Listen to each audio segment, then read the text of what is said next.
আসসালামু আলাইকুম, সবাই কেমন আছেন? আলহামদুলিল্লাহ আমরা সবাই ভালো আছি।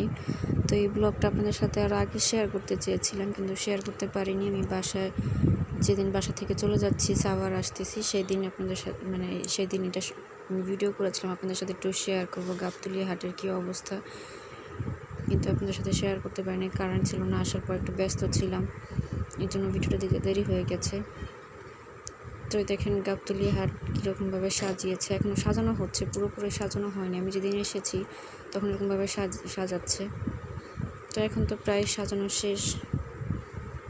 তো কিছু কিছু জায়গায় গরু বের করে বাইরে নিয়ে আসছে, কয়েক জায়গায় ট্রাকের জন্য দেখা যায় না যে গরুগুলো কীভাবে রাখা হয়েছে বা কেমন অবস্থা। শুধু এগুলোই আপনাদের সাথে শেয়ার করতে পেরেছি। তারপর চেষ্টা করেছি আপনাদের সাথে একটু শেয়ার করার, যতটুকু পেরেছি আমি আপনাদের সাথে শেয়ার করেছি। এই দেখেন এগুলো এভাবে সাজানো হচ্ছে উপর তেলপাল দিয়ে।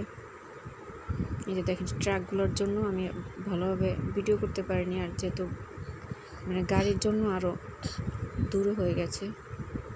আর সুতোটা দেখেন কি সুন্দর লাগতেছে দেখতে। দেখেন দেখা যায় গরু নিয়ে এসে ট্রাকগুলো এখানে দাঁড়িয়ে থাকে, ট্রাক আর সরানো হয় না। তো ঈদ সামনে বাসা চলে আসলাম, একটু তো মন খারাপ হয়। দেখেন গরু টরু সব বের করেছে, কিছু কিছু গরু যতটা পেয়েছে এরকম অল্প অল্প কিছু গরু বের করেছে।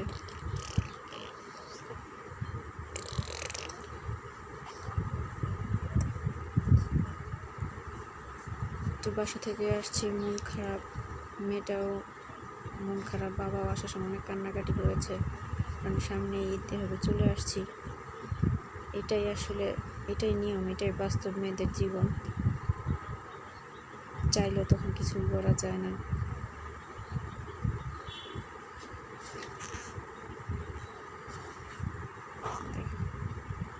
তবে গাবতলী যে আমরা এসেছি জ্যামে পড়িনি, একদম রাস্তা ফাঁকা ছিল, ভাবছি যে গরু হাটের জন্য আসা যাবে না। দেখেন এই পাশে সাজিয়েছে।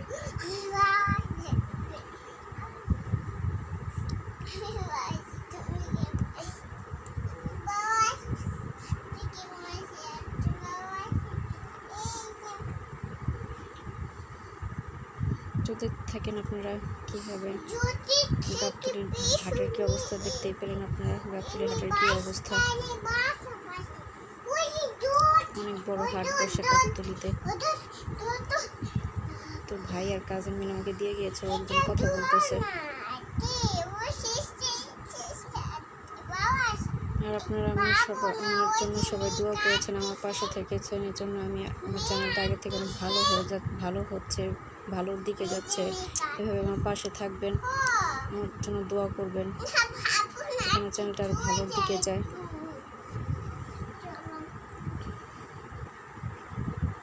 তবে এরকমভাবে ভিডিও দিতে পারতেছি না আমি ব্যস্ততার কারণে, ঝামেলার জন্য। প্রথমে বাবাকে নিয়ে একটু ব্যস্ত ছিলাম, তারপর মেয়েকে নিয়ে একদিন ব্যস্ত হলাম। চেষ্টা করবো আপনাদের প্রতিদিন ভিডিও দেওয়ার, নতুন নতুন ভিডিও দেওয়ার। সবাই ভালো থাকবেন, সুস্থ থাকবেন, আমার চ্যানেলটা সাবস্ক্রাইব করবেন, লাইক কমেন্ট শেয়ার করবেন, সবসময় এভাবে আমার পাশে থাকবেন। আল্লাহ হাফেজ, আসসালামু আলাইকুম।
আলাইকুম, সবাই কেমন আছেন? আলহামদুলিল্লাহ আমরা সবাই ভালো আছি।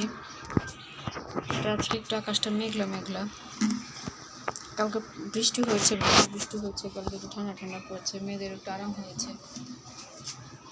আমি একটু গাছে পানি দিচ্ছি, তারা পর্তুলিকে এটা লাগিয়ে দিয়েছি। আর একটা জিনিস শেয়ার করার জন্য, এটা আমার বড় খালামণির জন্য একটু শেয়ার করছি। বড় খালামণি যদি দেখে থাকে তাহলে দেখবে এটা। এই যে এটা আবার এখন নীল হয়েছে। আমার বড় খালামণি এটার বীজ চেয়েছিল, তো আমি এখন দেখাচ্ছি আমার বড় খালামণিকে এটা। তো এটা হচ্ছে এবার সাদা হয়েছে এটা, আর উপরে যেটা বীজ আনতে গেছে আমি সাদা হয়েছে জন্য এখন এবার উপরে যা দেখি আবার নীল হয়েছে। মানে আমি কনফিউজ আছি এটা কীরকম, বারে এরকম কালার চেঞ্জ হচ্ছে, এটা সাদা হচ্ছে, এটা সাদা হয়েছে। তোমার বড় খালামণির জন্য তুমি যদি দেখে থাকো দেখো, একবার এক কালার হয় এটা। গাছগুলো একটু পানি দিই, বৃষ্টি হয়েছে আমার এদিকে, বৃষ্টি আসে না তো ওই জন্য পানি দেওয়া লাগে গাছে। আর এটা কী গাছ? বাবা বলতেছে নাইট কুন, আমার মনে হচ্ছে না এটা নাইট কুন। ও ভাবছে এটা নাইট কুন নিয়ে আসছে, ও আমার মনে হচ্ছে না যেটা নাইট কুন। দেখা যাক এটা কী গাছ।